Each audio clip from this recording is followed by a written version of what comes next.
Hello friends, welcome back to our channel. നമ്മൾ ഇന്ന് കാണാൻ പോകുന്നത് എക്കോ എന്ന മൂവിയാണ്. അതിലേക്ക് കിടക്കുന്നതിന് മുമ്പ് എല്ലാവരും നമ്മുടെ വീഡിയോ ഒന്ന് ലൈക്ക് ചെയ്ത് സപ്പോർട്ട് ചെയ്യുക. മൂവിയുടെ തുടക്കത്തിൽ തന്നെ കാണിക്കുന്നത് മോഹൻ പോത്തൻ എന്നൊരാള് കാട്ടുകുന്ന് പറഞ്ഞ സ്ഥലത്തെ ഒരു ലോഡ്ജിൽ റൂം എടുക്കുന്നതാണ്. അയാളെ ആ കാട്ടുകുന്നിന്റെ പരിസരങ്ങളെല്ലാം തന്നെ കൊണ്ട് കാണിക്കാൻ വേണ്ടിയിട്ട് അപ്പൂട്ടി എന്ന് പറയുന്ന ഒരു ഡ്രൈവറും വരുന്നു. മോഹൻ പോത്തൻ ആ കാട്ടുകുന്നിലേക്ക് പോകുന്നതിന് ഒരു ഉദ്ദേശം ഉണ്ടായിരുന്നു. ഒരു പ്രത്യേക ഇനത്തിൽപ്പെട്ട നായകൾ ആ കാട്ടുകുന്നിൽ മാത്രമാണുള്ളത്. വർഷങ്ങൾക്ക് മുമ്പ് മോഹൻ പോത്തന്റെ സുഹൃത്തായ കുര്യച്ചൻ എന്നൊരാളുടേതായിരുന്നു ആ കാട്ടുകുന്നും പരിസരവും എല്ലാം തന്നെ.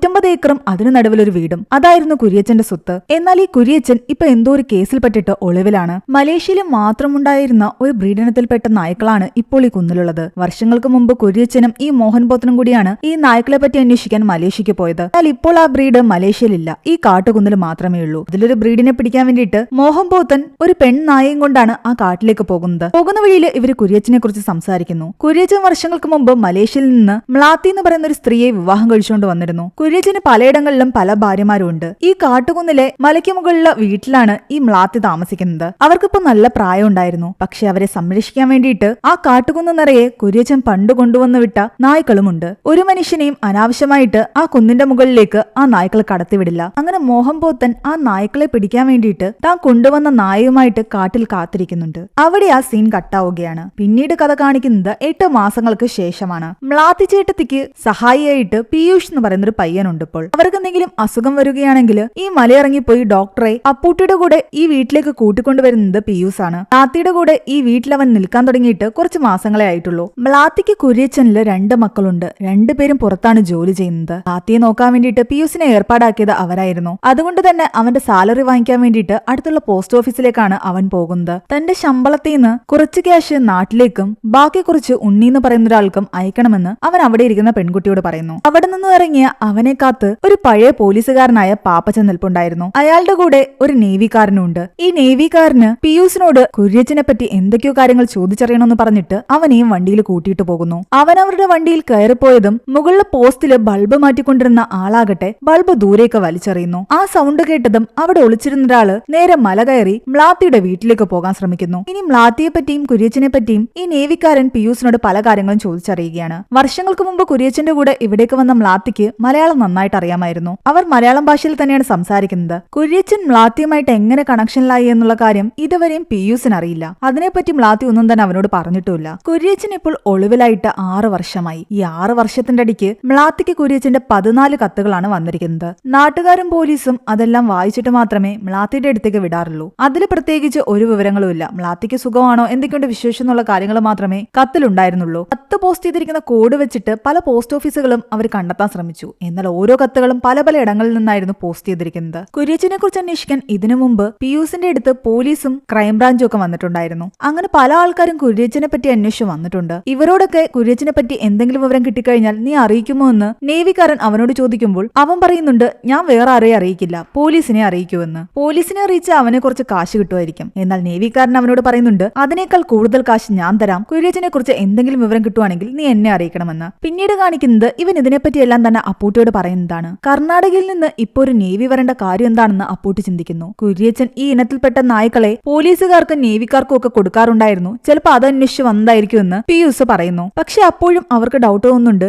നേവിയിൽ എങ്ങനെ ഡോഗ് സ്ക്വാഡ് ഉണ്ടോ എന്ന്. കൂടാതെ ആ നേവിക്കാരന് കുര്യച്ചനെ എങ്ങനെയെങ്കിലും കയ്യിൽ കിട്ടണമെന്ന് ആഗ്രഹമുണ്ട്. പോലീസുകാർ കുര്യച്ചനെ ജീവനോടെ പൊക്കിയെടുത്തു കഴിഞ്ഞാൽ നേവിക്കാരന്റെ എന്തോ ഒരു കള്ളത്തരം പുറത്തു വരാൻ ചാൻസ് ഉണ്ട്. അതുകൊണ്ടായിരിക്കും പോലീസുകാർക്ക് മുന്നേ ഈ നേവിക്കാരൻ കുര്യച്ചനെ പിടിക്കാൻ ആഗ്രഹിക്കുന്നതെന്നാണ് നേവിക്കാരന്റെ കൂടെ ഉണ്ടായിരുന്ന പാപ്പച്ചൻ എന്ന പോലീസുകാരൻ പീയൂസിനോട് പറഞ്ഞത്. ഇതെല്ലാം കേട്ട് അപ്പൂട്ടി അവരോട് പറയുന്നുണ്ട്, കുര്യച്ചന് ഒരുപാട് ശത്രുക്കളുണ്ട്. പല ആൾക്കാരും അയാൾക്ക് പണി കൊടുക്കാൻ ഇവിടെ തേടി വരാറുണ്ട്. കുറച്ച് മാസങ്ങൾക്ക് മുമ്പ് ഒരു മോഹൻ പോത്തൻ ഇവിടെ വന്നിട്ടുണ്ടായിരുന്നു. പീയൂസ് വരുന്നതിന് മുമ്പ് മോഹൻ പോത്തൻ ഇവിടെ വന്നതെന്ന് അപ്പൂട്ടി പറയുന്നു. 8 മാസങ്ങൾക്ക് മുമ്പ് വന്ന മോഹൻ പോത്തന് പിന്നെ എന്ത് സംഭവിച്ചു എന്നുള്ളത് നമുക്ക് പിന്നീട് കാണാം. അവിടെ നിന്ന് ഇവർ രണ്ടുപേരും നടന്നു പോകുമ്പോൾ റോഡിന്റെ അപ്പുറത്തായിട്ട് ആ ബൾബ് പൊട്ടിക്കിടക്കുന്നത് പീയൂസ് കാണുന്നു. ബൾബ് ഇട്ടുകൊണ്ടിരുന്ന ആളുടെ കയ്യിൽ നിന്ന് അത് താഴെ വീണ് പൊട്ടുകയാണെങ്കിൽ പോസ്റ്റിന്റെ അടുത്താ കിടക്കേണ്ടത്. പക്ഷേ ആ പാറക്കഷ്ണങ്ങളുടെ അടുത്താണ് ആ ബൾബ് കിടക്കുന്നത്. അത് കാരണം പീയൂസിന് ഡൗട്ട് തോന്നുന്നു, ആരെങ്കിലും മല കയറി മ്ലാത്തിയുടെ അടുത്തേക്ക് പോയിട്ടുണ്ടാകും. അവൻ പെട്ടെന്ന് ആ വീട് ലക്ഷ്യമാക്കി നടക്കാൻ തുടങ്ങി. ആ സമയം ഒരാള് കൊടയും ചൂടി വരുന്നത് അവൻ ദൂരെ നിന്ന് കാണുന്നുണ്ട്. എന്നാൽ ഒന്നുകൂടി നോക്കിയപ്പോഴേക്കും അയാൾ പെട്ടെന്ന് അവിടെ നിന്നും പോയിട്ടുണ്ടായിരുന്നു. പേടിച്ചുപോയ പീയൂസ് പെട്ടെന്ന് മ്ലാത്തിയുടെ വീട്ടിലേക്ക് എത്തി അവിടെ എല്ലാവരെയും അന്വേഷിക്കുന്നു. അവരെ ആരെങ്കിലും അപായപ്പെടുത്താൻ കയറി ചെന്നതാണോ എന്ന് അവന് ഡൗട്ട് ഉണ്ടായിരുന്നു. എന്നാൽ അവിടെ ചെല്ലുമ്പോൾ മ്ലാത്തിക്ക് ഒരു കുഴപ്പമില്ല. അവർ പതിവ് പോലെ ചെറിയ ജോലികൾ ചെയ്തിരിക്കുന്നു. ഇവിടേക്ക് ആരെങ്കിലും വന്നോ എന്ന് അവൻ ചോദിക്കുമ്പോൾ ആരും വന്നില്ല എന്നാണ് അവർ കൊടുക്കുന്ന മറുപടി. ചിലപ്പോൾ ആരെങ്കിലും ഇവിടെ ഇവിടേക്ക് വരാൻ ശ്രമിച്ചിട്ടുണ്ടാകും. നായ്ക്കൾ അയാളെ പേടിപ്പിച്ച് ഓടിച്ചിട്ടുണ്ടാകും. അതുകൊണ്ടായിരിക്കും അയാൾ തിരിച്ചു പോയതെന്ന് പിയൂസ് ചിന്തിക്കുന്നു. വീണ്ടും നേവിക്കാരനെയും പാപ്പച്ചനെയും കാണിക്കുന്നു. ഈ പാപ്പച്ചന് വർഷങ്ങൾക്ക് മുമ്പേ കുര്യച്ചനോട് ദേഷ്യം ഉണ്ടായിരുന്നു. കക്കയം പോലീസ് ക്യാമ്പിൽ നടന്ന പ്രശ്നങ്ങളെ പറ്റി അയാൾ പറയുന്നു. ആ സമയത്ത് കുര്യച്ചന്റെ കുറച്ച് സുഹൃത്തുക്കൾ ആ ക്യാമ്പിൽ ജോലി ചെയ്യുന്നുണ്ടായിരുന്നു. നക്സലൈറ്റ് എന്ന് പറഞ്ഞിട്ട് കുറെ ആൾക്കാരെ അന്ന് പിടിച്ചിട്ടുണ്ടായിരുന്നു. ആ ആൾക്കാരെ പോലീസുകാര് തല്ലി മടുത്തു കഴിയുമ്പോൾ ഈ കുര്യച്ചൻ തന്റെ നായ്ക്കളെ വിട്ടിട്ട് അവരെ കടിപ്പിക്കും. അയാൾക്കതൊരു ഹരമായിരുന്നു. അതൊക്കെ കൊണ്ടാകാം അയാളെ അന്വേഷിച്ച് വന്നവരുടെ കൂട്ടത്തില് പല നക്സലുകളും ഉണ്ടായിരുന്നു. അങ്ങനെ ഒരുപാട് പേർക്ക് ഇയാളെ കൊല്ലാൻ ആഗ്രഹമുണ്ട്. കുര്യച്ചൻ നായ്ക്കളെ അത്രയധികം ട്രെയിൻ ചെയ്ത് വെച്ചിട്ടുണ്ട്. അയാൾ എന്ത് പറഞ്ഞാലും ആ നായ്ക്കൾ ചെയ്യും. അതുകൊണ്ടാണ് അയാൾ പലപ്പോഴും ഒളിവിൽ പോകുമ്പോൾ മ്ലാത്തി സുരക്ഷിതയായിട്ട് അവിടെ ഒറ്റയ്ക്ക് താമസിച്ചിരുന്നത്. പോലീസ് സ്റ്റേഷനിൽ വെച്ചിട്ട് നായ്ക്കളെ ഉപയോഗിച്ചിട്ട് കുര്യച്ചൻ നടത്തുന്ന ക്രൂരതകൾ പാപ്പച്ചനെന്ന് കണ്ടിട്ടുണ്ടായിരുന്നു. അതൊക്കെ കണ്ടിട്ട് മനംനൊന്ത് അയാൾക്ക് അന്നേ കുര്യച്ചനോട് നല്ല ദേഷ്യവും തോന്നിയിരുന്നു. ഇവരിങ്ങനെ സംസാരിച്ചുകൊണ്ട് പോകുമ്പോൾ തന്നെ നേവിക്കാരൻ പറയുന്നുണ്ട് വണ്ടിക്ക് ബ്രേക്ക് കിട്ടുന്നില്ല എന്ന്. അവർ കുറെ ശ്രമിക്കുന്നുണ്ട്. ബ്രേക്ക് ഇല്ലാതെ വണ്ടി ഒരിടത്തു പോയി ഇടിച്ചു നിൽക്കുന്നു. എന്താണെങ്കിലും തലനരഴിക്ക് അവർ രണ്ടുപേരും രക്ഷപ്പെട്ടു. ഇതോടുകൂടി നമ്മുടെ നേവിക്കാരന് ഏകദേശം ഉറപ്പായി കുര്യച്ചൻ ഇവിടെ എവിടേക്കോ തന്നെയുണ്ട്. അല്ലെങ്കിൽ അയാളെ തേടി വന്ന തങ്ങളെ അപായപ്പെടുത്താൻ വേറെ ആരും ശ്രമിക്കില്ല. ആ മലയിലെവിടെയോ കുര്യച്ചൻ ഒളിച്ചിരിപ്പുണ്ടെന്നായിരുന്നു ഇവരുടെ വിശ്വാസം. അന്ന് രാത്രി പിയൂസ് ആകട്ടെ മ്ലാത്തിയോട് ചോദിക്കുന്നുണ്ട് മലേഷ്യയിൽ ഇപ്പൊ ബന്ധുക്കാർ ആരെങ്കിലും ഉണ്ടോ എന്ന്. ആരും ഇല്ലാന്ന് മ്ലാത്തി പറയുന്നു. പിറ്റേന്ന് രാവിലെ മ്ലാത്തിയുടെ മക്കളിൽ ഒരാള് മ്ലാത്തി കാണാൻ അവിടേക്ക് വരുന്നുണ്ട്. പിയൂഷിന് ആളെ കണ്ടിട്ട് മനസ്സിലായില്ല. അപ്പൂട്ടി അവനോട് പറയുന്നുണ്ട് ഇയാളുടെ കയ്യിൽ നിന്നാണ് നീ ശമ്പളം എണ്ണി വാങ്ങിക്കുന്നത്, എന്നിട്ടും അയാളെ നിനക്ക് അറിയില്ലേ എന്ന്. ഞാനതിന് നേരിട്ടൊന്നും കണ്ടിട്ടില്ല, വേറെ ആൾക്കാർ പറഞ്ഞിട്ട് ഇവിടെ ജോലിയുണ്ടെന്നറിഞ്ഞ് വന്നതാണെന്ന് അവൻ പറയുന്നു. മകൻ വന്നത് ഈ സ്ഥലമെല്ലാം വിൽക്കാനും ഇവരെ ഇവിടെ നിന്നും മാറ്റി വേറൊരിടത്ത് കൊണ്ടുപോയി താമസിപ്പിക്കാനും ഒക്കെയായിരുന്നു. കാരണം 6 വർഷമായിട്ട് കുര്യച്ചനെ കുറിച്ച് ഒരു വിവരമില്ല. അതിനർത്ഥം അയാൾ മരിച്ചു എന്ന് തന്നെയാണ്. അതിന് അയാൾ തിരിച്ചു വരാനൊന്നും പോകുന്നില്ല എന്നും അവരോട് മകൻ പറയുന്നു. അയാൾ മരിച്ചെന്നുള്ളൊരു സർട്ടിഫിക്കറ്റ് വാങ്ങിക്കഴിഞ്ഞാൽ ഈ സ്ഥലത്തിന്റെ അവകാശമെല്ലാം അവർക്ക് കിട്ടും. എന്നാൽ ഈ വക കാര്യങ്ങളൊന്നും നിങ്ങൾ അന്വേഷിക്കേണ്ട കാര്യമില്ല എന്നും ഇവിടുത്തെ കാര്യങ്ങൾ ഞാൻ തീരുമാനിച്ചു കൊള്ളാമെന്നും മ്ലാത്തി പറയുന്നു. കാര്യം നടക്കാത്ത കാരണം അയാൾ തിരിച്ചു പോകാൻ തുടങ്ങി. പിയൂസിനോട് അയാൾ പറയുന്നുണ്ട് നീയെങ്കിലും അവരെ ഒന്ന് പറഞ്ഞ് മനസ്സിലാക്കാൻ. ആ മലഞ്ചെരുവിലുള്ള നായ്ക്കളിൽ പലതും മ്ലാത്തിയുടെ വീടിന്റെ അടുത്ത് വന്നായിരുന്നു പ്രസവിക്കുന്നത്. കുട്ടികളെ പ്രസവിച്ചിട്ട് നായ്ക്കൾ അവിടെ എവിടേക്കും പോകും, എപ്പോഴെങ്കിലുമൊക്കെ തിരിച്ചു വരും. ഇതിന് നമുക്ക് തീറ്റ കൊടുത്താലോ എന്ന് പിയൂസ് ചോദിക്കുമ്പോൾ മ്ലാത്തി പറയുമായിരുന്നു അങ്ങനെ തീറ്റ കൊടുത്തു കഴിഞ്ഞാൽ നമ്മൾ അധികാരം സ്ഥാപിക്കുന്ന പോലെ ആകുമെന്ന്. ആ നായ്ക്കളെ അതിന്റേതായ രീതിയിൽ ജീവിക്കാനായിരുന്നു മ്ലാത്തി വിട്ടിരുന്നത്. ആർക്കും ഇതിനെ വളർത്താൻ കൊടുക്കാനോ ചങ്ങലക്കിടാനോ ഒന്നും കൊടുക്കാനോ മ്ലാത്തിക്ക് താല്പര്യം ഉണ്ടായിരുന്നില്ല. കുര്യച്ചനെ സംബന്ധിച്ച് അയാൾക്ക് എല്ലാത്തിനേക്കാളും ഇഷ്ടം നായ്ക്കളോടായിരുന്നു. അതുപോലെ നായ്ക്കളെ നോക്കി അയാൾ മലേഷ്യക്ക് വന്നപ്പോഴാണ് മ്ലാത്തി ആദ്യമായിട്ട് കണ്ടത്. ആ കഥയെല്ലാം തന്നെ അവർ പിയൂസിനോട് പറയുന്നു. മ്ലാത്തിയുടെ യഥാർത്ഥ പേര് സോയി എന്നായിരുന്നു. യോസി എന്ന് പറയുന്ന ഒരാളെ വിവാഹം കഴിച്ച് സെക്കൻഡ് വേൾഡ് വാർ നടക്കുന്ന സമയത്ത് അവർ ഒരു കാടിന്റെ സൈഡിൽ ജീവിക്കുകയായിരുന്നു. യോസിയായിരുന്നു ഈ ബ്രീഡിൽപ്പെട്ട നായ്ക്കളെല്ലാം അന്ന് വളർത്തിയിരുന്നത്. ആ നായ്ക്കളെ പ്രത്യേകം ട്രെയിൻ ചെയ്തിട്ടുണ്ടായിരുന്നു. കാട്ടിൽ പോയി പലതരത്തിലുള്ള ഫ്രൂട്ട്സുകൾ ശേഖരിച്ചുകൊണ്ടുവന്ന് ആ നായ്ക്കൾ പലപ്പോഴും സോയിക്ക് കൊടുക്കാറുണ്ടായിരുന്നു. പലപ്പോഴും വീട് വിട്ട് യോസിയ ഒരുപാട് നാൾ മാറി നിൽക്കും. കുറെ മാസങ്ങളൊക്കെ കഴിഞ്ഞിട്ടായിരിക്കും ഇവിടേക്ക് തിരിച്ചു വരുന്നത്. അങ്ങനെ ഇത്തവണ യോസിയ തിരിച്ചെത്തിയപ്പോ അയാളുടെ കൂടെ ഇന്ത്യക്കാരായ 2 പേരും ഉണ്ടായിരുന്നു. അതിലൊരാൾ കുര്യച്ചനും രണ്ടാമത്തത് മോഹൻ പോത്തനും ആയിരുന്നു. ഇന്ത്യൻ പോലീസിനോ ആർമിക്കോ ഒക്കെ കൊടുക്കാൻ വേണ്ടിയിട്ട് പ്രത്യേക ഇനത്തിൽപ്പെട്ട നായ്ക്കളെ തേടിയായിരുന്നു അവരുടെ വരവ്. ആദ്യം സോയിയെ കണ്ടപ്പോൾ യോസിയുടെ മകളാണോ എന്നാണ് കുര്യച്ചൻ ചോദിച്ചത്. എന്നാൽ അയാൾ പറയുന്നുണ്ട് ഇതെന്റെ ഭാര്യയാണെന്ന്. അവർ തമ്മിൽ അത്രയധികം ഏജ് ഗ്യാപ്പ് ഉണ്ടായിരുന്നു. യോസിയ സോയിയെ ഒറ്റയ്ക്കാക്കി അവിടെ പോകുന്നത് ഈ നായ്ക്കൾ ഉള്ളത് കൊണ്ട് തന്നെയാണ്. കാരണം ആ നായ്ക്കൾ അവിടെ ഉള്ളത് കൊണ്ട് യോസിക്ക് ഒരു തരത്തിലുള്ള അപകടവും വരില്ല. ആ രീതിയിലായിരുന്നു അതിനെ യോസിയ ട്രെയിൻ ചെയ്ത് വെച്ചിരിക്കുന്നത്. യോസിയ ഇങ്ങനെ യുദ്ധം നടക്കുന്ന സമയത്ത് ഇടയ്ക്കിടയ്ക്ക് ഇവിടെ നിന്നും പുറത്തേക്ക് പോകുന്നതും പലയിടങ്ങളിലും പോയി ജോലി ചെയ്യുന്നതും ഒക്കെ സോയിക്ക് ടെൻഷനുള്ള കാര്യമാണ്. എന്തെങ്കിലും അപകടം പറ്റുമെന്ന് അവൾക്ക് എപ്പോഴും പേടിയായിരുന്നു. പിറ്റേന്ന് സിറ്റിയിലേക്ക് പോകാൻ ഒരുങ്ങിയായിരുന്നു മോഹൻ പോത്തനും കുര്യച്ചനും. അവരുടെ കൂടെ താനും വരുന്നെന്ന് യോസിയ പറയുന്നു. വന്ന ഉടനെ വീണ്ടും തിരിച്ചു പോവുകയാണെന്ന് പറഞ്ഞിട്ട് സോയി വിഷമിച്ചിരിക്കുകയായിരുന്നു. ആ നായ്ക്കുഞ്ഞുങ്ങള് 1 മാസത്തിനകം വെച്ചിട്ട് വലുതാവും, ആ സമയത്ത് ഇവിടെ നിന്ന് കൊണ്ടുപോകാമെന്നാണ് യോസി മോഹൻ പോത്തനോടും കുര്യച്ചനോടും പറയുന്നത്. കാല അവരെന്തായാലും സിറ്റിയിലേക്ക് പോയി. പക്ഷെ കുറച്ചു ദിവസം കഴിഞ്ഞിട്ട് യോസി ഒഴിച്ച് ബാക്കി 2 പേരും തിരിച്ചെത്തി. മോഹൻ പോത്തനും കുര്യച്ചനും വള്ളത്തിൽ നിന്നും കരയ്ക്ക് കയറാൻ തുടങ്ങിയതും ആ നായ്ക്കള് അവരെ അങ്ങോട്ടേക്ക് അടുപ്പിക്കുന്നുണ്ടായിരുന്നില്ല. കാരണം ആ സമയം സോയി അവിടെ ഒറ്റയ്ക്ക് ഉണ്ടായിരുന്നുള്ളൂ. കുറെ നേരം വെയിറ്റ് ചെയ്തിട്ടും നായ്ക്കൾ അവരെ കരയ്ക്ക് കയറാനും സമ്മതിക്കുന്നില്ല. സോയിയെ വീട്ടിൽ നിന്ന് പുറത്തേക്ക് ഇറങ്ങാനും സമ്മതിക്കുന്നില്ല. സോയി ഇറങ്ങാൻ ശ്രമിക്കുമ്പോൾ ആ നായ്ക്കള് ദേഷ്യത്തില് അവളുടെ കാലിൽ വരെ കടിക്കുന്നു. അവളുടെ കാലിൽ നിന്നും ചോര ഒലിച്ചുകൊണ്ടേയിരിക്കുകയാണ്. മോഹൻ പോത്തൻ ഇത് കണ്ടിട്ട് കുര്യച്ചനോട് പറയുന്നുണ്ട് നമുക്ക് തിരിച്ചു പോകാം, അവളുടെ ഹസ്ബൻഡ് മരിച്ച വിവരം ഇവിടെ നിന്ന് വിളിച്ചു പറയാൻ. യുദ്ധത്തിന്റെ ഇടയ്ക്ക് യോസിയ മരിച്ചുവെന്നാണ് ഇവരുടെ സംസാരത്തിൽ നിന്ന് മനസ്സിലാക്കാൻ പറ്റുന്നത്. എന്നാൽ ഭർത്താവ് മരിച്ച വിവരം ഇങ്ങനെ വിളിച്ചല്ല പറയേണ്ടത്, അവിടെ പോയി അവളോട് പറയണമെന്ന് കുര്യച്ചൻ പറയുന്നു. എനിക്കിതിനിവിടെ സമയം കളയാൻ നേരമില്ലാന്ന് പറഞ്ഞിട്ട് മോഹൻ പോത്തൻ അവിടെ ഉണ്ടായിരുന്ന വള്ളത്തിൽ അവിടെ നിന്ന് തിരിച്ചുപോയി. കുര്യച്ചൻ അപ്പോഴും അവിടെ തന്നെ വെയിറ്റ് ചെയ്ത് നിൽക്കുകയായിരുന്നു. മ്ലാത്തി നായ്ക്കളുടെ കടി കിട്ടി അകത്ത് പനിച്ചു വരച്ച് കിടക്കുകയാണ്. എത്ര ശ്രമിച്ചിട്ടും നായ്ക്കൾ കുര്യച്ചനെ കരയിലേക്ക് ഇറങ്ങാൻ സമ്മതിക്കുന്നില്ല. അങ്ങനെ 1-2 ദിവസം ആ വള്ളത്തിൽ തന്നെ കുര്യച്ചൻ വെയിറ്റ് ചെയ്തു. സോയിയുടെ ഒരു അനക്കവുമില്ല. അയാൾ നിരന്തരം വിളിച്ചുകൊണ്ടിരുന്നപ്പോ കഷ്ടപ്പെട്ട് ജനലിന്റെ അടുക്കലേക്ക് സോയി എത്തി നോക്കുന്നുണ്ട്. അവളുടെ അവസ്ഥ കണ്ട് ഇനിയും വെയിറ്റ് ചെയ്തിരുന്നിട്ട് കാര്യമില്ലാന്ന് വിചാരിച്ച് കുര്യച്ചൻ രണ്ടും കൽപ്പിച്ച് തന്റെ കയ്യിലുണ്ടായിരുന്ന തോക്കെടുത്ത് ആ വലിയ നായ്ക്കളെല്ലാം തന്നെ കൊന്നൊടുക്കി. എന്നിട്ട് അതിനെയെല്ലാം അവിടെ കുഴിച്ചിട്ടു. കുഴിച്ചിട്ടു. സോയി അയാൾ രക്ഷിക്കുകയും ചെയ്തു. അവൾ ഇപ്പോഴും പനി വിട്ടുമാറാതെ തന്നെ ഇരിക്കുകയാണ്. അവളുടെ ഹസ്ബൻഡിന്റെ മരണവിവരം അവളെ വല്ലാതെ തളർത്തിയിട്ടുണ്ടായിരുന്നു. പക്ഷെ അതിനേക്കാളൊക്കെ പ്രധാനപ്പെട്ട ഒരു കാര്യമുണ്ട്. യോസിയെ തന്റെ വൈഫിനെ സംരക്ഷിക്കാൻ വേണ്ടിയിട്ടാണ് നായ്ക്കളെ ഇവിടെ വെച്ചിരുന്നതെന്നാണ് എല്ലാവരും കരുതിയിരുന്നത്. പക്ഷെ അവള് മറ്റാരുടെയും കൂടെ പോകാതിരിക്കാനും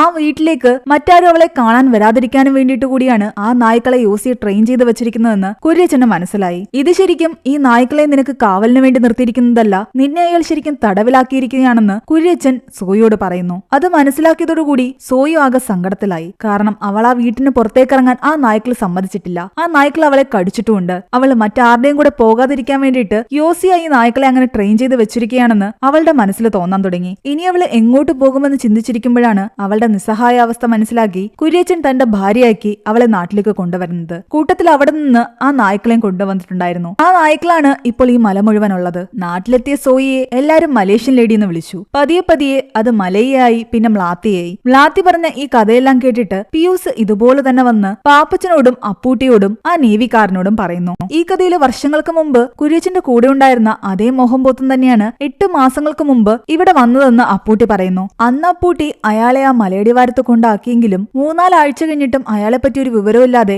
അപ്പൂട്ടി വീണ്ടും അയാളെ തിരക്കി ആ മലയടിവാരത്തേക്ക് ചെല്ലുമ്പോൾ അയാളുടെ ടെന്റെല്ലാം അവിടെ പൊളിഞ്ഞു കിടക്കുകയായിരുന്നു. സാധനങ്ങളും അവിടെ എല്ലാം കിടപ്പുണ്ട്. അയാളുടെ പൊടി പോലും ഇല്ല. ചങ്ങലക്കിട്ട നിലയിൽ കിടന്നിരുന്ന ആ നായ മരിച്ചിട്ട് 2 ആഴ്ചയോളമായി. ആഹാരം കിട്ടാതെ പട്ടിണി കിടന്ന നായ മരിച്ചിരിക്കുന്നത്. അതിനു മുന്നേ തന്നെ മോഹൻ പോത്തന് എന്തോ സംഭവിച്ചിട്ടുണ്ട്. അടുത്ത കൊക്കയിലേക്ക് അയാൾ വീണിട്ടുണ്ടെന്ന് സംശയം തോന്നിയിട്ട് അവിടെയെല്ലാം പരിശോധന നടത്തിയപ്പോഴേക്കും 2ാമത്തെ ദിവസം അയാളുടെ ബോഡി കണ്ടെത്തുകയും ചെയ്തു. കാല് തെറ്റി വല്ലതും വീണതാണെന്നാണ് എല്ലാവരും വിചാരിച്ചിരിക്കുന്നത്. പിയൂസിന് അതിനെപ്പറ്റി എന്തെങ്കിലും അറിയാമോ എന്ന് നേവിക്കാരൻ ചോദിക്കുമ്പോൾ പിയൂസ് പറയുന്നുണ്ട് താൻ വരുന്നതിന് മുമ്പ് ഇതൊക്കെ സംഭവിച്ചതെന്ന്. ചേട്ടത്തി തന്നോട് ഇതിനെപ്പറ്റി ഒന്നും പറഞ്ഞിട്ടില്ല. മോഹൻ പോത്തന്റെ മരണത്തിൽ കുര്യച്ചന് പങ്കുണ്ടായിരിക്കുമോ എന്ന് നേവിക്കാരൻ അപ്പൂട്ടിയോട് ചോദിക്കുമ്പോൾ അപ്പൂട്ടി പറയുന്നുണ്ട് അവർക്കിടയിൽ വലിയ പ്രശ്നങ്ങളുള്ളതായിട്ട് എനിക്കിതുവരെ തോന്നിയില്ല എന്ന്. മോഹൻ പോത്തൻ അവിടെ താമസിച്ചിരുന്ന സമയത്ത് മലയ്ക്ക് മുകളിലേക്ക് പോയി മ്ലാത്തിയെ കണ്ടിട്ടുണ്ടാകാമോ എന്ന് ഇവർക്ക് ഡൗട്ടുണ്ട്. പക്ഷെ അവിടേക്ക് കയറി പോകണമെങ്കിൽ ആ നായ്ക്കൾ അനുവദിക്കണം. കൂടാതെ നാട്ടിൽ പലരും പറയുന്നുണ്ട് അവർക്ക് മലേഷ്യൻ കൂടോത്രം വശമുണ്ടെന്ന്. അതൊക്കെ ചുമ്മാ ആൾക്കാർ പറയുന്നതാണെന്ന് അപ്പൂട്ടി പറയുന്നു. അവരെ സംരക്ഷിക്കുന്നത് ആ കാട്ടുകുന്നിലെ നായ്ക്കളാണ്. പരിചയമില്ലാത്ത ആരെയും ആ മല കയറി ആ വീടിന്റെ അടുത്തേക്ക് എത്താൻ ആ നായ്ക്കൾ സമ്മതിക്കില്ല. മോഹൻ പോത്തൻ അവരെ കാണാൻ പോയിട്ടുണ്ടെങ്കിലും ആ നായ്ക്കൾ സമ്മതിച്ചിട്ടുണ്ടാകില്ല. കാരണം ഓരോ ചെക്ക് പോസ്റ്റ് കടന്ന് നമ്മൾ പോകുന്ന പോലെയാണ് മലയ്ക്ക് മുകളിലേക്കുള്ള വഴിയുടെ ഓരോ സൈഡിലും ആ നായ്ക്കൾ നിൽക്കുന്നത്. ഓരോ നായ്ക്കളെ മറികടന്ന് അവിടെ എത്തണമെങ്കിൽ കുറച്ച് കഷ്ടപ്പാടുള്ള പണിയാണ്. അതിനിടയിൽ ആ നായ്ക്കൾ നമ്മളെ കൊന്നിരിക്കും. ഇതൊക്കെ ഉള്ളതാണോ എന്ന് നേവിക്കാരൻ പിയൂസിനോട് ചോദിക്കുമ്പോൾ അവൻ കുറച്ച് പേടിയോടുകൂടി അയാളെ നോക്കുന്നതേ ഉള്ളൂ. അവിടെ നിന്ന് ഇറങ്ങി കടയിൽ നിന്ന് കുറച്ച് സാധനങ്ങളും വാങ്ങി അവൻ പോകാൻ നേരം അവിടെ തടിപ്പണിക്ക് വരുന്ന സുകുമാരനെന്നും സോമനെന്നും പറയുന്ന 2 പേര് അവനെ പിടിച്ചിർത്തി സംസാരിക്കുന്നു. നീ കുറെ കാലമായിട്ട് ഇവിടെ തന്നെ നിൽക്കുകയില്ലേ, ഇടയ്ക്ക് നിനക്ക് നാട്ടിലൊക്കെ പോയി കൂടെ, വീട്ടുകാരെയൊന്നും കാണണ്ടേന്നാണ് അവനോട് ചോദിക്കുന്നത്. അവനൊന്നും പറഞ്ഞില്ല. പത്തനംതിട്ടയിലെ കോന്നി എന്ന് പറയുന്ന സ്ഥലത്ത് എവിടെയാണ് ഇവന്റെ നാടെന്ന് ഇവൻ നേരത്തെ പറഞ്ഞിട്ടുണ്ടായിരുന്നു. അത് പ്രകാരം ആ വഴി പണിക്ക് പോയപ്പോ അവിടെ നിന്നിറങ്ങി നിന്നെപ്പറ്റി അന്വേഷിച്ചപ്പോ നിന്നെ ആർക്കും അറിയില്ല എന്നാ പറഞ്ഞത്. പിന്നെ 2 ദിവസം മുറിയെടുത്തിരുന്ന് ആ ഏരിയയിലെല്ലാം നിന്റെ വീട് തപ്പിപ്പോയി. അപ്പൊ പിയൂസ് എന്ന് പറയുന്ന ആരെയും അവർക്ക് അറിയില്ല. ഇത് കേട്ടതും പിയൂസ് പേടിക്കാൻ തുടങ്ങി. നിന്റെ യഥാർത്ഥ പേരെന്താണെന്ന് ഞങ്ങൾക്കറിയില്ല, നീ എന്തിനാ ഇവിടെ പേര് മാറ്റി താമസിക്കുന്നതെന്ന് ഞങ്ങൾക്കറിയില്ല. നിന്റെ ഉദ്ദേശം എന്തോ ആയിക്കോട്ടെ. കാരണം ഈ കുര്യച്ചനെ കൊല്ലാൻ വേണ്ടിയിട്ട് പല നാടുകളിൽ നിന്നും പല ആൾക്കാരും വരുന്നുണ്ട്. നീയും ചിലപ്പോൾ അതിലൊരാളായിരിക്കാം. ഞങ്ങളും ഇതുപോലെ കുര്യച്ചനെ അന്വേഷിച്ചാണ് നടക്കുന്നത്. പോലീസുകാർ അയാളെ പൊക്കുന്നതിന് മുമ്പ് ഞങ്ങൾക്ക് എങ്ങനെയെങ്കിലും അയാളെ പിടിക്കണം. എന്താണെങ്കിലും നീ ഞങ്ങളെ സഹായിക്കുകയാണെങ്കിൽ നിന്റെ ഈ കള്ളത്തരങ്ങളൊന്നും തന്നെ ഞങ്ങൾ ആരോടും പറയില്ല എന്ന് അവർ പറയുന്നു. പിയൂസ് ശരിക്കും ഒന്ന് പേടിച്ചു. അവൻ തൽക്കാലം അവരുടെ കൂടെ നിൽക്കാമെന്ന് വിചാരിച്ചു. അവിടെ നിന്ന് അവൻ വീണ്ടും മ്ലാത്തിയുടെ അടുത്തേക്ക് പോകാൻ നേരം ഇവർ ബാക്കിൽ നിന്ന് അവനോട് വിളിച്ചു പറയുന്നുണ്ട് ആ മോഹൻ പോത്തനെ കൊന്നത് നീയാണോ എന്ന്. അവൻ അതിനൊന്നും മിണ്ടിയില്ല. അവരെ ഒന്ന് നോക്കിയ ശേഷം പേടിയോടുകൂടി അവൻ അവിടെ നിന്ന് ഓടിപ്പോയി. ശരിക്കും മോഹൻ പോത്തനെ പിയൂസിനറിയാം. അവൻ അയാളെ കണ്ടിട്ടുണ്ട്. എല്ലാവരോടും അവൻ പറഞ്ഞത് അവൻ വരുന്നതിന് മുമ്പാണ് മോഹൻ പോത്തൻ ഇവിടെ വന്നതെന്നും അയാളുടെ മരണം സംഭവിച്ചതെന്നുമാണ്. പക്ഷെ ഇനിയാണ് ഒരു ഫ്ലാഷ് ബാക്ക് കാണിക്കുന്നത്. അപ്പൂട്ടിയുടെ കൂടെ കാട് കാണാൻ വേണ്ടിയിട്ട് മോഹൻ പോത്തൻ പോകാൻ വേണ്ടി ഒരു ലോഡ്ജിൽ റൂം എടുത്തിട്ടുണ്ടായിരുന്നില്ലേ, അതേ ലോഡ്ജിൽ തന്നെ പിയൂസും റൂം എടുത്തിട്ടുണ്ടായിരുന്നു. മോഹൻ പോത്തനെ ഫോളോ ചെയ്ത് അയാളുടെ പിറകെ പിയൂസും പോയിട്ടുണ്ട്. അപ്പൂട്ടി അയാളെ അവിടെ ഇറക്കി വിട്ട് പോയ ശേഷം അയാൾ ആ കാടും പരിസരവും മലയെല്ലാം നിരീക്ഷിക്കുകയായിരുന്നു. ആ സമയം പതുങ്ങി പതുങ്ങി അവൻ അയാളുടെ പിന്നാലെ ചെല്ലുന്നുണ്ട്. എന്നാൽ ഇത് മനസ്സിലാക്കി മോഹൻ പോത്തൻ അവനോട് സംസാരിക്കുന്നു. ഒളിച്ചും പാത്തും അവിടെ ഇരിക്കേണ്ട, മുന്നിലേക്ക് വന്ന് നിൽക്കാൻ പറയുന്നു. 2-3 ദിവസമായിട്ട് എന്നെ കൂടാതെ ഇവിടെ ആരോ കൂടി ഉണ്ടെന്ന് എനിക്ക് ഡൗട്ട് ഉണ്ടായിരുന്നു. നീ ക്ഷമയോടെ ഇങ്ങനെ എന്നെ കൊല്ലാൻ കാത്തിരിക്കുന്നുണ്ടെങ്കിൽ നിനക്ക് എന്നെ മാത്രമായിരിക്കില്ല കൊല്ലേണ്ടത്, വേറെ ആരെങ്കിലും കൂടി നിനക്ക് വേണമായിരിക്കും. അത് കുര്യച്ചനാണെന്ന് എനിക്ക് തോന്നുന്നത്. വർഷങ്ങൾക്ക് മുമ്പ് ഞങ്ങൾ ചെയ്ത എന്തെങ്കിലുമൊക്കെ ക്രൈമിന്റെ ഫലമായിട്ട് പകരം വീട്ടാൻ വന്നതായിരിക്കും നീ എന്ന് മനസ്സിലായി. ഏതാണെന്ന് മാത്രം എനിക്ക് മനസ്സിലാവുന്നില്ല എന്ന് മോഹൻ പോത്തൻ അവനോട് പറയുന്നു. ഇത് കേട്ട് പിയൂസ് അയാളോട് പറയുന്നുണ്ട് ഒരാളെ മാത്രം കിട്ടിയിട്ട് ഇപ്പൊ കാര്യമില്ല. പക്ഷെ ആദ്യം ഒരാൾ പോയി കഴിഞ്ഞാൽ 2ാമത്തവനെ എന്തായാലും പെട്ടെന്ന് കിട്ടുമെന്നറിയാം. എന്നാൽ അതിന് തിരിച്ച് മോഹൻ പോത്തൻ പറയുന്നു അതൊക്കെ പണ്ടായിരുന്നു എന്ന്. പണ്ട് ഞങ്ങൾ വലിയ കൂട്ടുകാരൊക്കെ ആയിരുന്നു. പക്ഷെ ഇടയ്ക്ക് അവൻ നല്ലൊരു പണി തന്നു. ഒരു 4-5 കൊല്ലം ജയിലിൽ കിടക്കാനുള്ള ഒരു വകുപ്പ് ഉണ്ടാക്കി ഉണ്ടാക്കി തന്നിട്ട് അവൻ ഒളിവിൽ പോയി. അങ്ങനെ അതിനുശേഷം അവൻ എന്റെ ശത്രുവായി. കുര്യച്ചൻ ഇപ്പൊ എവിടെയുണ്ടെന്ന് ഇയാൾക്കും അറിയില്ല. നാടൊട്ടുക്കെ അയാൾ തെണ്ടിത്തിരിഞ്ഞു. ഇനിയിപ്പോ ഈ മലയും കൂടെ നോക്കാൻ ബാക്കിയുള്ളൂ. ഇവിടെ എവിടെയെങ്കിലും അയാൾ ഒളിച്ചിരിപ്പുണ്ടാകുമെന്നാണ് മോഹൻ പോത്തന്റെ വിശ്വാസം. കാരണം 10-20 വർഷങ്ങൾക്ക് മുമ്പ് ഒരു ഫോറസ്റ്റ് ഓഫീസറിന് ഈ കുര്യച്ചൻ പണി കൊടുത്തിട്ടുണ്ടായിരുന്നു. അന്ന് പോലീസുകാര് അയാളെ അന്വേഷിച്ചു വന്നപ്പോൾ അയാൾ എവിടെയോ പോയി ഒളിച്ചിരുന്നു. അവസാന സെറ്റിൽമെന്റ് എല്ലാം കഴിഞ്ഞ് കേസ് വരെ ആ ഫോറസ്റ്റ് ഓഫീസർ തിരിച്ചു വാങ്ങിയ ശേഷമാണ് കുര്യച്ചൻ പൊങ്ങിയത് തന്നെ. പുറത്തു വന്നിട്ടും എവിടെയായിരുന്നു ഇത്രയും കാലം അയാൾ ഒളിച്ചിരുന്നതെന്നുള്ള കാര്യം ആരോടും പറഞ്ഞില്ല. പക്ഷെ ഒരിക്കൽ മദ്യപിക്കുന്നതിനിടയിൽ ആ രഹസ്യം കുര്യച്ചൻ മോഹൻ പോത്തനോട് പറഞ്ഞിട്ടുണ്ടായിരുന്നു. ഈ മലയിൽ എവിടെയോ ഒരു ഗുഹയുണ്ട്, കുടിക്കാൻ 24 അവർ ഒരു നീരുറവ എവിടെയുണ്ട്, കാവലായിട്ട് അയാളുടെ നായ്ക്കളുണ്ട്, കാട്ടിൽ പോയിട്ട് പലതരത്തിലുള്ള പഴങ്ങള് ഈ നായ്ക്കൾ ശേഖരിച്ചുകൊണ്ടുവരും. കാരണം കുര്യച്ചൻ അതിനെല്ലാം അങ്ങനെയാണ് ട്രെയിൻ ചെയ്ത് വെച്ചിരിക്കുന്നത്. ആഹാരവും വെള്ളവും കിട്ടുമെങ്കിൽ എത്ര കാലം വേണമെങ്കിൽ ആ ഗുഹയ്ക്കുള്ളിൽ അയാൾക്ക് ഒളിച്ചിരിക്കാം. അങ്ങനെയാണെങ്കിൽ ഈ മലയിടുക്കിൽ എവിടെയോ അതുപോലൊരു ഗുഹയുണ്ട്. അവിടെ ഇപ്പോഴും വർഷങ്ങളായിട്ട് കുര്യച്ചൻ ഒളിച്ചിരിപ്പുണ്ട്. മോഹൻ പോത്തനൊരു നായം കൊണ്ടാണല്ലോ ഇവിടേക്ക് വന്നത്. ആ പെൺനായുടെ അടുത്തേക്ക് ഇവിടുത്തെ ഒരു ആൺനായ്ക്കള് പോലും വരുന്നില്ല. മണപ്പിക്കാൻ പോലും അതിന്റെ അടുത്തേക്ക് ഈ നായ്ക്കള് വരുന്നില്ലെങ്കിൽ അതിനെ ഇപ്പോഴും പിടിച്ചു നിർത്തുന്ന ഒരു യജമാനൻ ഇവിടെ ഉണ്ടെന്ന അർത്ഥം. അത് തന്നെയാണ് കുര്യച്ചൻ ഇവിടെ ഉണ്ടാകുമെന്നുള്ള അയാളുടെ വിശ്വാസവും. മോഹൻ പോത്തന്റെ കൂടെ കാര്യമായിട്ടിരുന്ന് പിയൂസ് സംസാരിക്കുന്നുണ്ടെങ്കിലും അയാൾ ഒഴിച്ചു കൊടുക്കുന്ന മദ്യമൊന്നും തന്നെ അവൻ കുടിക്കുന്നില്ല. അയാൾ കാണാതെ അവനത് കളയുന്നു. കാട്ടിലൊളിച്ചിരിക്കുന്ന കുര്യച്ചൻ ചിലപ്പോ മ്ലാത്തിയെ കാണാൻ വേണ്ടിയിട്ട് വീട്ടിലേക്ക് വരാറുണ്ടായിരിക്കും. പക്ഷെ അയാളെ പിടിക്കാൻ നമ്മൾ അവിടെ ചെല്ലുമ്പോഴേക്കും ആ നായ്ക്കള് നമ്മളെ തീർക്കും. ആ സമയം കൊണ്ട് കുര്യച്ചൻ അവിടെ നിന്ന് രക്ഷപ്പെടുകയും ചെയ്യും. നിനക്ക് കുര്യച്ചനെ എന്തായാലും ഒറ്റയ്ക്ക് വീഴ്ത്താൻ പറ്റില്ല. നമ്മൾ രണ്ടും ഒരുമിച്ച് നിന്ന് കഴിഞ്ഞാൽ ചിലപ്പോൾ കുര്യച്ചനെ നമുക്ക് വീഴ്ത്താൻ പറ്റുമായിരിക്കും. ആദ്യം കുര്യച്ചനെ വീഴ്ത്തിയ ശേഷം നിനക്ക് എന്നോടുള്ള ദേഷ്യം തീർത്താ പോരെ. അവരങ്ങനെ സംസാരിച്ചുകൊണ്ട് നിൽക്കുമ്പോൾ ദൂരെ നിന്നും നായ്ക്കളുടെ കുര കേൾക്കുന്നു. കുര്യച്ചൻ അവിടെ എവിടെയെങ്കിലും ഉണ്ടാകുമെന്ന് കരുതിയിട്ട് പെട്ടെന്ന് തന്നെ മോഹൻ പോത്തൻ തന്റെ ബൈനോക്കുലർ എടുത്തുകൊണ്ട് ആ കൊക്കയുടെ സൈഡിലേക്ക് പോകുന്നു. അവിടെ നിന്ന് അയാളാകട്ടെ ആ മലയുടെ പല ഭാഗങ്ങളും വിഷുകൊണ്ട് നിൽക്കുകയായിരുന്നു. കുറച്ച് മാറി നിന്ന പിയൂസ് കാണുന്നത് ഇയാളുടെ ബാക്കിലേക്ക് ഓടിച്ചെല്ലുന്ന നായ്ക്കളെയായിരുന്നു. അപകടമണത്ത പിയൂസ് മോഹൻ പോത്തനെ രക്ഷിക്കുന്നതിന് മുൻപ് തന്നെ ആ നായ്ക്കൾ ഓടിപ്പോയി അയാളെ ആക്രമിച്ച് അവിടെ നിന്നും തള്ളി താഴേക്കിടുന്നു. അങ്ങനെയാണ് മോഹൻ പോത്തൻ മരിച്ചത്. അതിന് കുറെ മാസങ്ങൾക്ക് ശേഷമാണ് പിയൂസ് ഈ മ്ലാത്തിന്റെ അടുത്ത് ജോലിക്ക് കയറിയത്. ശരിക്കും ഈ പിയൂസ് ആരാണ്? അവൻ എന്തിനാണ് ഈ മ്ലാത്തിന്റെ അടുത്ത് വന്ന് നിൽക്കുന്നത്? പിയൂസിനെ പറ്റി നമ്മുടെ നേവിക്കാരൻ കുറെ അന്വേഷണം നടത്തിയിട്ടുണ്ടായിരുന്നു. അയാൾ പാപ്പച്ചനോട് പറയുന്നുണ്ട്, ഇപ്പൊ തിയേറ്ററിൽ ഓടിക്കൊണ്ടിരിക്കുന്ന ഹോട്ടൽ പേൾവ്യൂ മർഡർ കേസ് എന്ന് പറയുന്ന ഒരു സിനിമയില്ലേ, അത് യഥാർത്ഥത്തിൽ നടന്ന സംഭവമാണ്. ആ കേസിലെ പ്രതികളിൽ 4ാമത്തെ പ്രതി വിചാരണ സമയത്ത് രക്ഷപ്പെട്ടു പോയി. വർഷങ്ങൾക്ക് ശേഷം ഈ സിനിമ ഇറങ്ങിയപ്പോൾ അത് തന്റെ കഥയാണെന്നും അതിന്റെ പ്രോഫിറ്റും ഷെയറും ഒക്കെ തനിക്ക് വേണമെന്ന് പറഞ്ഞിട്ട് ഡയറക്ടറെ പോയി കണ്ട് അവൻ പ്രശ്നം ഉണ്ടാക്കിയിട്ടുണ്ടായിരുന്നു. അവന്റെ പേര് മണികണ്ഠൻ എന്നാണ്. ഇപ്പൊ ഇവിടെയുള്ള നമ്മുടെ പിയൂസിന്റെ ഏകദേശം അതേ രൂപം തന്നെ. കൂടാതെ ഈ പിയൂസ് സ്വന്തം നാട് പത്തനംതിട്ടയാണെന്നാണ് പറഞ്ഞത്. പക്ഷെ അവൻ കിട്ടുന്ന ശമ്പളത്തിന്റെ ഒരു ഭാഗം അവനെ ഇവിടെ ജോലിക്ക് വെച്ച ഏജന്റായ ഉണ്ണിക്ക് അയക്കുന്നുണ്ട്, കുറച്ച് പിയൂസിന്റെ വീട്ടിലേക്ക് അയക്കുന്നുണ്ട്. മ്ലാത്തിച്ചെടുത്തിയുടെ മകൻ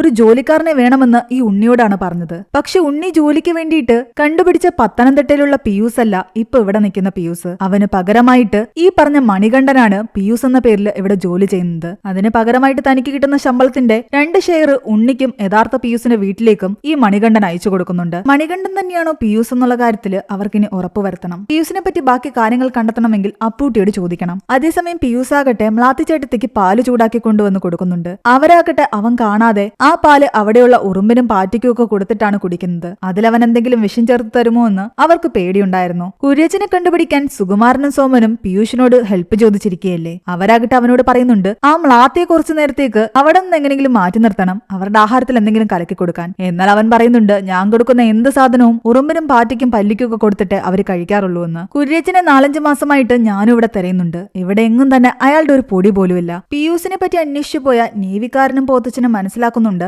8 മാസം മുമ്പ് മോഹൻ പോത്തൻ ഈ ലോഡ്ജിൽ വന്ന് റൂമെടുത്ത സമയത്ത് അയാളുടെ പിറകെ ഒരു പയ്യൻ കൂടി വന്ന് റൂമെടുത്തിട്ടുണ്ടായിരുന്നു എന്ന്. അത് പിയൂസ് ആണെന്ന് അവർക്ക് ഉറപ്പായി. ഇവിടെ പിയൂഷും സുകുമാരനും സോമനും ചേർന്നിട്ട് ഒരു പ്ലാൻ ഇടുന്നു. മലയുടെ പല ഭാഗങ്ങളിലും ചെറിയ ചെറിയ ഗുഹകളും മറ്റും ഉണ്ട്. അവിടെ എല്ലാം പോയി കുര്യച്ചനെ അന്വേഷിക്കണം. പക്ഷെ മലയ്ക്ക് മുകളിലേക്ക് പോവുകയാണെങ്കിൽ നായ്ക്കളുടെ ഏരിയ ആണ്. നായ്ക്കളധികം വരാൻ ചാൻസ് ഇല്ലാത്ത മലയുടെ സൈഡിൽ കൂടി പോകാൻ ഇവർ തീരുമാനിക്കുന്നു. അത് ഞാൻ പറയേണ്ട കാര്യമില്ലല്ലോ, നിങ്ങൾക്ക് തന്നെ അനുഭവം ഇല്ലേ എന്നാണ് ചോദിക്കുന്നത്. സുകുമാരൻ സംശയത്തോടെ അവനെ നോക്കുന്നു. അന്ന് ഞാനിവിടെ സാധനം വാങ്ങിക്കാൻ വന്ന സമയത്ത് മലമുകളിൽ നിങ്ങൾ പോയിട്ടുണ്ടായിരുന്നല്ലേ, തിരിച്ച് കൊടയും ചൂടി വരുന്നത് ഞാൻ കണ്ടായിരുന്നു. ആദ്യം എനിക്ക് ഡൗട്ടായിരുന്നു ആരായിരുന്നു എന്ന്, പിന്നെ എനിക്ക് ഉറപ്പായത് നിങ്ങൾ തന്നെയാണെന്ന്. സുകുമാരൻ അത് സമ്മതിക്കുന്നു. ഇവൻ അന്ന് പാപ്പച്ചന്റെ കൂടെ പോയ സമയത്ത് ബൾബെറിഞ്ഞ് സിഗ്നൽ കൊടുത്തതും ആ സിഗ്നൽ കിട്ടിയ ഉടനെ ഒരാൾ മലമുകളിലേക്ക് പോയതും എല്ലാം തന്നെ അന്നേ പിയൂഷിന് ഡൗട്ട് തോന്നിയതായിരുന്നു. ആ ടൈമിൽ നേവിക്കാരനും പാപ്പച്ചനും അപ്പൂട്ടിയെ തേടി പോകുമ്പോ അവര് കാണുന്നത് അപ്പൂട്ടി ഒരു കത്ത് പോസ്റ്റ് ചെയ്യുന്നതാണ്. അതും കർണാടക ബോർഡറിൽ പോയിട്ട്. ഇവിടെ വന്ന് എന്തിനാ കത്ത് പോസ്റ്റ് ചെയ്യുന്നതെന്ന് അയാൾ ചോദിക്കുമ്പോൾ ഓരോ കള്ളങ്ങൾ അപ്പൂട്ടി പറയുന്നു. പക്ഷെ അയാൾ പോസ്റ്റ് ചെയ്ത ആ കത്ത് കൂടി പുറത്തെടുത്ത് ഇവർ അപ്പൂട്ടിയെ ചോദ്യം ചെയ്യുകയാണ്. ചില സത്യങ്ങൾ അപ്പൂട്ടി തുറന്നു പറയുന്നു. വർഷങ്ങൾക്ക് മുമ്പ് കുര്യച്ചൻ ഒളിവിൽ പോകുന്നതിന് മുമ്പ് കുറെ കത്തുകൾ എഴുതി അപ്പൂട്ടിയുടെ കയ്യിൽ കൊടുത്തിട്ടുണ്ടായിരുന്നു. പല സമയങ്ങളിൽ സ്ഥലങ്ങളിലായിട്ട് ഇത് പോസ്റ്റ് ചെയ്യാനും പറഞ്ഞിട്ടുണ്ട്. മ്ലാത്തിക്ക് മാത്രമായിരുന്നില്ല, പല ആൾക്കാർക്കുള്ള കത്തുകൾ അതിലുണ്ടായിരുന്നു. അയാൾ ലാസ്റ്റ് പോയ പോക്കിൽ എഴുതിയതാണോ ഇതെല്ലാം എന്ന് ചോദിക്കുമ്പോൾ ഇതിനു മുമ്പ് പോയപ്പോഴും പല കത്തുകൾ എഴുതി തന്നിട്ടുണ്ട്, അതും ഇങ്ങനെ പല ടൈമിൽ ഞാൻ പോസ്റ്റ് ചെയ്യുമെന്ന് അപ്പൂട്ടി പറയുന്നു. അതോടെ പാപ്പച്ചനും നേവിക്കാരനും ഡൗട്ടായി. ആ കത്തുകൾ വരുന്നത് കൊണ്ടാണ് കുര്യച്ചൻ ജീവനോടെ ഇരിക്കുന്നുണ്ടെന്ന് അവർ വിശ്വസിച്ചത്. ഈ കത്തുകൾ പോസ്റ്റ് ചെയ്യുന്നത് അപ്പൂട്ടിയാണെങ്കിൽ അയാൾ ജീവനോടെ ഉണ്ടോ, ഇനി മരിച്ചിട്ടുണ്ടാകുമോ എന്ന് ഇവർക്ക് ഡൗട്ട് തോന്നി. നമ്മുടെ നേവിക്കാരൻ കുറച്ച് ദേഷ്യത്തിൽ തന്നെ അപ്പൂട്ടി അടിച്ചുകൊണ്ട് ചോദിക്കുന്നുണ്ട്, ഇനിയെങ്കിലും നീ സത്യം പറ, കുര്യച്ചൻ എവിടെയുണ്ട്? തനിക്ക് അറിയില്ലാന്ന് തന്നെയാണ് അപ്പൂട്ടി പറയുന്നത്. കഥ അവിടെ നിന്നും 6 വർഷങ്ങൾക്ക് മുൻപേക്ക് പോകുന്നു. 6 വർഷമായിട്ടാണല്ലോ കുര്യച്ചൻ ഒളിവിൽ പോയത്. ഒളിവിൽ പോകുന്നതിന് മുമ്പ് എന്താണ് അയാളുടെ ലൈഫിൽ സംഭവിച്ചത്? അന്ന് കുര്യച്ചൻ ആരുമായിട്ടോ വഴക്കുണ്ടാക്കുന്ന സമയത്ത് കുര്യച്ചന്റെ ബോഡി ഗാർഡായിട്ട് നിന്നിരുന്ന പയ്യനാകട്ടെ കുര്യച്ചനെതിരായിട്ട് നിന്ന ആളെ കുത്തി. അത് വലിയ പ്രശ്നമായി. കേസ് കുര്യച്ചനെതിരെയാണ് വന്നത്. കുര്യച്ചൻ അന്ന് ഒളിവിൽ പോയെങ്കിലേ പറ്റൂ. പോകുന്നതിന് മുമ്പ് കുറച്ച് സാധനങ്ങൾ എടുക്കാൻ വേണ്ടിയിട്ട് കുര്യച്ചൻ മല കയറി വീട്ടിലേക്ക് വരുന്നുണ്ട്. വർഷങ്ങൾക്ക് മുമ്പ് ഫോറസ്റ്റ് ഓഫീസറുമായിട്ട് പ്രശ്നമുണ്ടായി ഒളിവിൽ പോയ അതേ ഗുഹയിലേക്കാണ്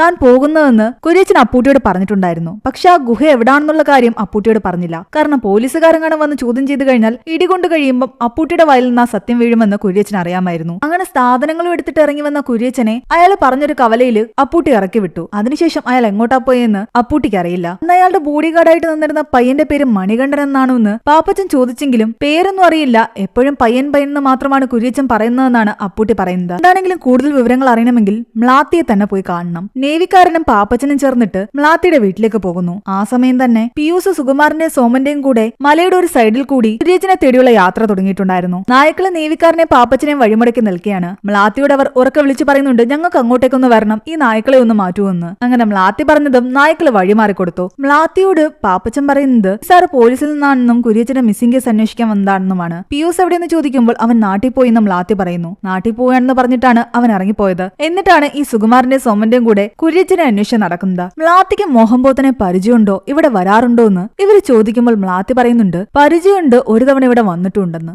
എപ്പോഴാ വന്നെന്ന് ചോദിക്കുമ്പോൾ 5-6 വർഷം മുമ്പാ വന്നതെന്ന് പറയുന്നു. അതായത് കുര്യച്ചൻ ഒളിവിൽ പോകുന്നതിന് കുറച്ചു മുൻപ്. അതിനുശേഷം അയാളെ കണ്ടിട്ടില്ല. ഈ കാട്ടുകുന്നന്റെ പരിസരത്ത് നിന്ന് കൊക്കയിൽ വീണ് മരിച്ചിട്ട് അയാളുടെ ബോഡി കണ്ടെത്തിയെപ്പറ്റി അറിയാമോന്ന് ചോദിക്കുമ്പോൾ അറിയാമെന്ന് മ്ലാത്തി പറയുന്നു. ആ സമയത്തൊന്നും അയാളെ ഇവർ നേരിട്ട് കണ്ടിട്ടില്ല. ഈ കുര്യച്ചനും മോഹൻപോത്തനും തമ്മിൽ ആദ്യം നല്ല രസത്തിലായിരുന്നു. പിന്നെ ഇവർക്കിടയിൽ പ്രശ്നം ഉണ്ടാകാൻ കാരണം കുര്യച്ചൻ ഏതോ ഒരു കേസിൽ മോഹൻപോത്തനെ പെടുത്തിയതുകൊണ്ടാണ്. കുര്യച്ചൻ മോഹൻപോത്തനെ ചതിച്ചിട്ടുണ്ടോ എന്ന് മ്ലാത്തിയോട് ചോദിക്കുമ്പോൾ അവര് പറയുന്നത് ജയിലിൽ പോയത് മോഹൻപോത്തനാണ്, ആരെ ചതിച്ചതാണെന്ന് തനിക്കും അറിയില്ല. കുര്യച്ചൻ മ്ലാത്തിയോട് എങ്ങനെയായിരുന്നു എന്ന് ചോദിക്കുമ്പോൾ സാധാരണ പോലെ തന്നെയായിരുന്നു, ഞങ്ങൾക്കിടയിൽ വഴക്കൊന്നുമില്ലെന്നും മ്ലാത്തി പറയുന്നു. ഇവരുടെ സംശയം എങ്ങോട്ടാ പോകുന്നതെന്ന് മ്ലാത്തിക്ക് മനസ്സിലായി. ഞാൻ കുര്യച്ചനെ കൊന്നിട്ടൊന്നുമില്ലെന്നും അവര് പറയുന്നു. അതേസമയം കാട്ടിലൂടെ കുര്യച്ചനെ അന്വേഷിച്ച് നടക്കുന്ന സുകുമാരനും സോമനും പിയൂസും ആകെ ക്ഷീണിച്ചിട്ടുണ്ടായിരുന്നു. കുടിക്കാൻ വേണ്ടിയിട്ട് പിയൂസ് തന്റെ കയ്യിലുണ്ടായിരുന്ന വെള്ളം അവർക്ക് കൊടുക്കുന്നു. വീണ്ടും അവർ നടക്കാൻ തുടങ്ങിയതോടുകൂടി സുകുമാരൻ അവനോട് ചോദിക്കുന്നുണ്ട്, ആ നായ്ക്കൾ നിന്നെ മാത്രം ഉപദ്രവിക്കാത്തത് എന്താണെന്ന്. എന്നാൽ പിയൂസ് പറയുന്നു, മ്ലാത്തി ചേട്ടത്തിന്റെ അടുത്ത് ആദ്യം ജോലിക്ക് വരാൻ വേണ്ടിയിട്ട് മല കയറി ഞാൻ വന്നതും ആ നായ്ക്കൾ എന്നെ വട്ടമിട്ട് പിടികൂടി. പേടിച്ച് ഞാൻ മരത്തിന്റെ മുകളിൽ കയറി 2 ദിവസം അവിടെ തന്നെ ഇരുന്നു. നായ്ക്കളി ഷിഫ്റ്റ് വെച്ചായിരുന്നു എനിക്ക് കാവൽ നിന്നത്.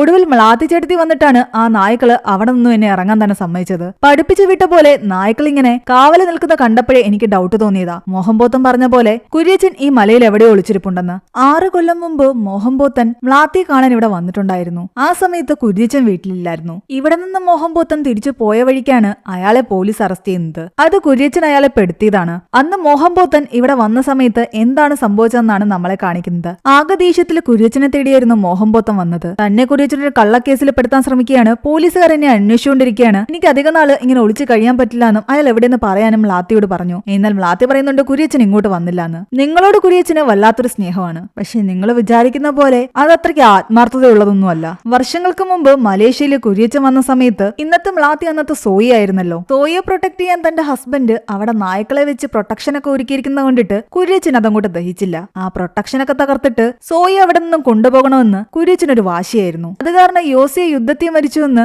കുര്യച്ചൻ കള്ളം പറഞ്ഞതാണ്. സിറ്റിയിൽ പോയ സമയത്ത് ഒരു കള്ളക്കേസിൽ കുടുക്കി യോസിയെ കുര്യച്ചൻ ജയിലിലാക്കി. അതിനുശേഷം അയാൾ മരിച്ചു എന്ന് പറഞ്ഞിട്ട് ഇവരുടെ വീട്ടിലേക്ക് വന്നു. ആ നായ്ക്കളെ ശരിക്കും കുര്യച്ചന്റെ യാഥാർത്ഥ്യം മനസ്സിലാക്കിയിട്ടുണ്ടായിരുന്നു. അതുകൊണ്ട് സോയിയെ പ്രൊട്ടക്ട് ചെയ്യാൻ തന്നെയായിരുന്നു ആ നായ്ക്കൾ അന്ന് നിന്നത്. നായ്ക്കളോട് അത്രയും സ്നേഹമുള്ള കുര്യച്ചൻ ആ നായ്ക്കളെ കൊന്ന് നിങ്ങളെ അവിടെ നിന്ന് കൊണ്ടുവന്നിട്ടുണ്ടെങ്കിൽ അത് നിങ്ങളോടുള്ള പ്രണയം കൊണ്ടൊന്നുമല്ല, അത് അയാളുടെ വാശിയായിരുന്നു. ഈ സത്യങ്ങൾ കേട്ട് ശരിക്കും മ്ലാത്തി ഞെട്ടിത്തെറിച്ചിരിക്കുകയായിരുന്നു. കുര്യച്ചൻ അന്ന് ഇവരോട് പറഞ്ഞതെല്ലാം കള്ളമായിരുന്നു. ആ നായ്ക്കളെ തന്റെ ഹസ്ബൻഡ് പ്രൊട്ടക്ഷന് വേണ്ടി തന്നെ വെച്ചിരുന്നതാണ്, അല്ലാതെ അവളെ തടവിലാക്കാൻ വേണ്ടി വെച്ചിരുന്നതായിരുന്നില്ല. സോയയുടെ സൗന്ദര്യത്തിനോട് തോന്നിയ അന്നത്തെ കുര്യച്ചന്റെ മോഹം സാധിച്ചു കൊടുക്കാൻ വേണ്ടിയിട്ട് ഈ ഐഡിയ പോലും പറഞ്ഞു കൊടുത്തത് മോഹൻപോത്തനായിരുന്നു. നിന്നെ കിട്ടിക്കഴിഞ്ഞാൽ രണ്ടുപേർ കൂടെ പങ്കിടാൻ നേരിടാമെന്ന് കരുതിയിട്ടാണ് അവിടേക്ക് വന്നത്. പക്ഷെ നിന്നെ ഒറ്റയ്ക്ക് കുര്യച്ചനെ കിട്ടിക്കഴിഞ്ഞപ്പോ അയാളുടെ തനി സ്വഭാവം കാണിച്ചു. പിന്നെ എനിക്ക് തന്നില്ല. നീ അങ്ങനെ അയാളുടെ ഭാര്യയായി. അങ്ങനെ എല്ലാത്തിനും കൂടെ നടന്ന എനിക്കിട്ടുണ്ടാ അവനിപ്പോ പണി തന്നിരിക്കുന്നു. നിന്നെയും കൊണ്ടന്ന് ഞങ്ങൾ തിരിച്ചു വരുന്ന സമയത്ത് യോസിയെ ജയിലിൽ നിന്ന് ഇറങ്ങിയിട്ടുണ്ടാകും. ഇപ്പോഴും ചിലപ്പോ നിന്നെ അന്വേഷിച്ച് ആ കാട്ടിലൊക്കെ നടക്കുന്നുണ്ടാകും. അത്രയും പറഞ്ഞിട്ട് മോഹൻ പോത്തൻ അവിടെ നിന്നും പോയി. പക്ഷെ മ്ലാത്തി തകർന്നു നിൽക്കുകയായിരുന്നു.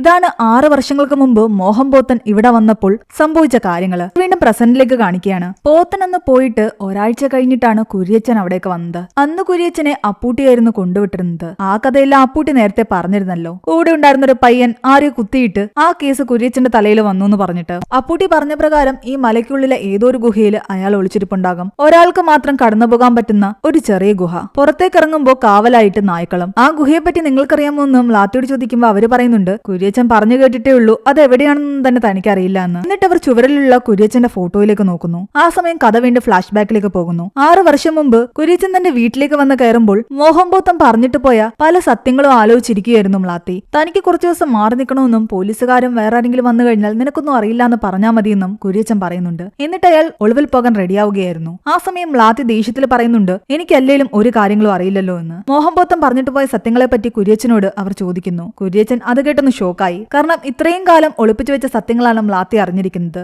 എന്നാൽ അതൊക്കെ കഴിഞ്ഞതല്ലേ, ഇനിയിപ്പോ അതിനെപ്പറ്റി പറഞ്ഞിട്ടൊരു കാര്യമില്ല എന്നാണ് അയാൾ പറയുന്നത്. മോഹൻ പോത്തൻ എന്തായാലും ഇവിടെ നിന്ന് പോയ വഴിക്ക് പോലീസിന്റെ കയ്യിൽ അകപ്പെട്ടുവെന്നും ഞാൻ തന്നെ അവനെ ഒരു കേസിൽ കുടുക്കിയിട്ടുണ്ടെന്നും അയാൾ പറയുന്നുണ്ട്. മ്ലാത്തിയോട് കുര്യച്ചൻ പറയുന്നുണ്ട് നിന്നോടുള്ള ഇഷ്ടം കൊണ്ടാണ് അന്ന് നിന്റെ ഹസ്ബൻഡ് യോസിയെ ഞാൻ കള്ളക്കേസിൽ കുടുക്കിയതും നിന്നെ അവിടെ നിന്ന് കൊണ്ടുപോരുന്നതും. തൽക്കാലം ഇതിനെപ്പറ്റിയൊക്കെ നമുക്ക് പിന്നീട് സംസാരിക്കാം. ഈ പ്രശ്നമൊക്കെ തീർത്തിട്ട് ഞാൻ സമാധാനത്തോടെ ഇവിടേക്ക് തിരിച്ചു വരാം. അതും പറഞ്ഞ് അയാൾ തന്റെ സാധനങ്ങളും എടുത്ത് ഒളിവിൽ പോയി. പോകുന്നതിന് മുമ്പ് പാപ്പച്ചനും നേവിക്കാരനും ഒരു കാര്യം കൂടി മ്ലാത്തിയോട് പറയുന്നു. കുര്യച്ചനെ അന്വേഷിച്ച് പല ആൾക്കാരും പലയിടങ്ങളിൽ നിന്ന് വന്നു. അവരൊക്കെ ദുരൂഹ സാഹചര്യത്തിൽ കൊല്ലപ്പെട്ടു. എന്തിനേറെ പറയുന്നു ഞങ്ങളുടെ വണ്ടിയുടെ ബ്രേക്ക് കേബിൾ വരെ ആരോ മുറിച്ചു. ചിലപ്പോ അത് കുര്യച്ചനാകാം, അല്ലെങ്കിൽ കുര്യച്ചന് വേണ്ടിയിട്ട് മറ്റാരെങ്കിലും ആകാം. ഇത് കേട്ടതും മ്ലാത്തിയുടെ മനസ്സിൽ പല ഡൗട്ടുകളും തോന്നുന്നു. ആ സമയം അവര് പറയുന്നുണ്ട് 6 വർഷം മുമ്പ് കുര്യച്ചൻ ഒളിവിൽ പോകേണ്ടി വന്ന കേസിലും ആളെ കുത്തിയത് കുര്യച്ചനല്ല, കുര്യച്ചന്റെ കൂടെ ഉണ്ടായിരുന്ന ഒരു പയ്യനാണ്. അതായത് പിയൂസ് എന്ന പേരിൽ ഇവിടെ താമസിക്കുന്ന മണികണ്ഠൻ. ആ മണികണ്ഠൻ നമ്മൾ വിചാരിക്കുന്ന പോലെ കുര്യച്ചനെ പിടിക്കാൻ വന്ന ആരും ആയിരുന്നില്ല. കുര്യച്ചന്റെ ബോഡി ഗാർഡായിട്ട് അയാളുടെ കൂടെ നിന്ന് അയാളെ സഹായിക്കുന്ന മണികണ്ഠൻ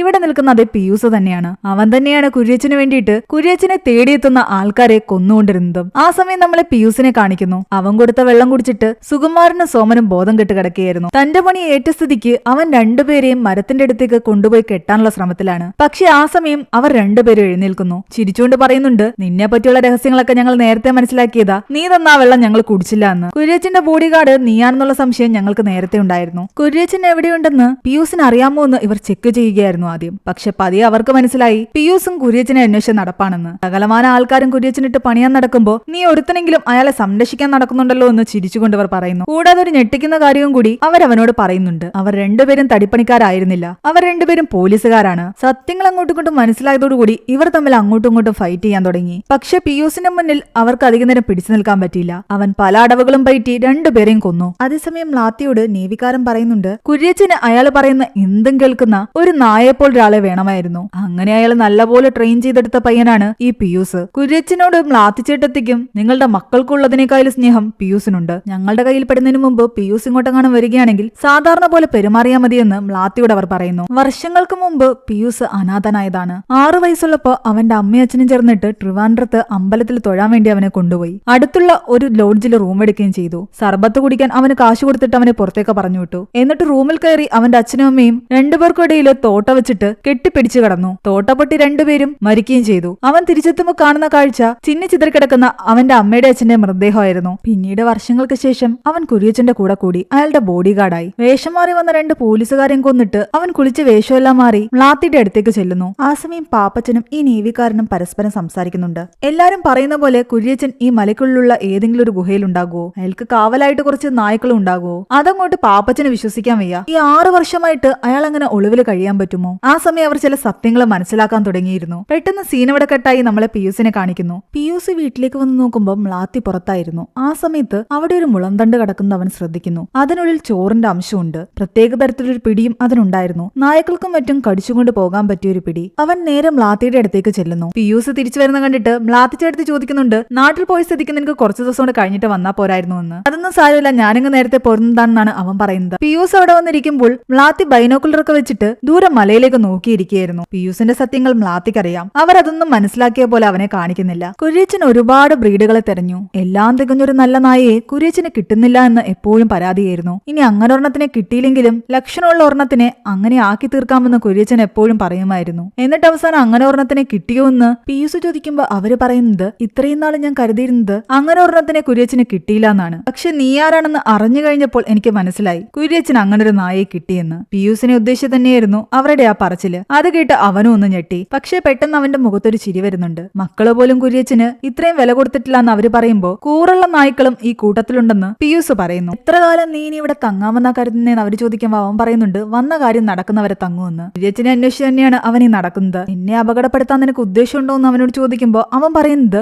അങ്ങനെ ഒരു കാരണം ഉണ്ടാകുന്നിടം വരെ നിങ്ങളെ ഞാൻ അപകടപ്പെടുത്തില്ല എന്നാണ്. അപ്പൊ കാരണം കിട്ടിയാ നീ എന്ത് ചെയ്യുമെന്ന് ചോദിക്കുമ്പോൾ അവൻ പറയുന്നത്, ചില നായ്ക്കൾക്ക് ഒറ്റ മാസ്റ്ററേ ഉണ്ടാകൂ എന്നാണ്. അതായത് അവനൊരു നായയാണ്, അവന്റെ മാസ്റ്റർ കുര്യച്ചനും. അയാൾക്ക് വേണ്ടി അവൻ എന്തും ചെയ്യും, ആരെയും കൊല്ലും. അതേസമയം ഇവിടെ പാപ്പച്ചനും നേവിക്കാരനും സംസാരിക്കുന്നു. നമ്മൾ തേടിപ്പോയ ചോദ്യത്തിന് ഉത്തരം കിട്ടിയെന്ന് പറയുന്നു. പീയൂസ് ഇവിടെ ആദ്യമായിട്ട് ലാത്തിച്ചേട്ടത്തിയെടുത്ത് ജോലിക്ക് വരുമ്പോ അവൻ നായ്ക്കളെ പേടിച്ച് മരത്തിന്റെ മുകളിൽ കയറിയിട്ടുണ്ടായിരുന്നു. ലാത്തിച്ചേട്ടത്തി നായ്ക്കളെ വന്ന് മാറ്റിയ ശേഷമാണ് അവന് താഴെ ഇറങ്ങാൻ പറ്റിയത്. ഇപ്പൊ നമ്മൾ ചെന്ന സമയത്തും അവരെ പ്രൊട്ടക്ട് ചെയ്ത് അവിടെയുണ്ട്. അവര് വിളിച്ചിട്ടാണ് ആ നായ്ക്കള് നമുക്ക് വഴിമാറി തന്നത് തന്നെ. നായ്ക്കള് ചേട്ടത്തി പറഞ്ഞാൽ എല്ലാം കേൾക്കും. ആ അനുസരണം നമ്മളിന്ന് കണ്ടതാ. അങ്ങനെയാണെങ്കിൽ 6 വർഷങ്ങൾക്ക് മുമ്പ് എല്ലാ സത്യങ്ങളും മ്ലാത്തി മനസ്സിലാക്കിയ ശേഷമാണ് കുര്യച്ചൻ ഗുഹയിലേക്ക് ഒളിവിൽ പോകുന്നത്. അങ്ങനെ ഒളിവിൽ പോയി കഴിഞ്ഞാൽ അയാൾക്ക് ആഹാരമെല്ലാം എത്തിച്ചു കൊടുക്കുന്നത് നായ്ക്കളായിരുന്നു. ആ ഗുഹയ്ക്ക് പുറത്ത് കാവലായിട്ട് ആ നായ്ക്കള് എപ്പോഴും ഉണ്ടാകും. പക്ഷെ സത്യങ്ങൾ മനസ്സിലാക്കിയ മ്ലാത്തി നായ്ക്കളെ ട്രെയിൻ ചെയ്തത് മറ്റൊരു കാര്യത്തിനായിരിക്കാം. ഒരു കാരണവശാലും കുര്യച്ചൻ ആ ഗുഹയിൽ നിന്ന് പുറത്തിറങ്ങാൻ പാടില്ല. ആ ടൈമിൽ മ്ലാത്തി ചിരിച്ചുകൊണ്ട്